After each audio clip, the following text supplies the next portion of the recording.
nagseseryoso tsaka gagawin no? Shit.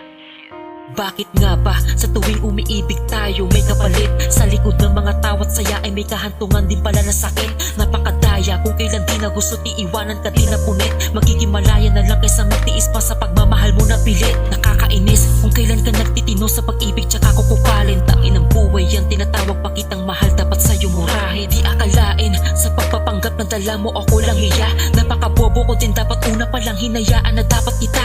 Pero hindi, nabulag ako sa akala ko na ako lang talaga. Kaso hindi, nabulag ka din dahil di mo nakita aking halaga. Di ba ang tanga, bahala ka na, sana masaya ka sa napili mong bago. Di na rin dapat na ipagsiksikan ng aking sarili sa tulad mong gago. Kung sino pa ang siyang marunong magmahal, ang siyang madalas maiwan, ang hindi alaman dahilan bakit. Kung sino pa ang siyang marunong magmahal, ang siyang madalas maiwan, ang hindi alaman dahilan sayang lang ang pagmamahal na inalay ko sa'yo.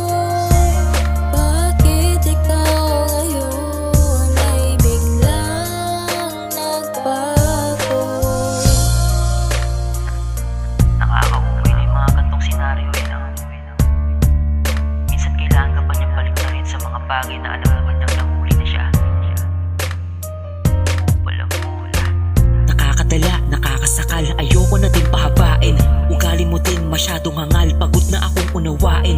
Mas okay na din na di nagtagal kaysa sa ipilit pa natin. Mga bagay na di na pwedeng ibalik, tanggap mo na rin na di ka akin. Kasi marami na rin akong inilaan na hindi mo nasusuklian. Di naman sa nanunumbat pero sana kahit konti pagmamahal lang ay maramdaman, kaso wala. Di ko dama, nasan ka ba?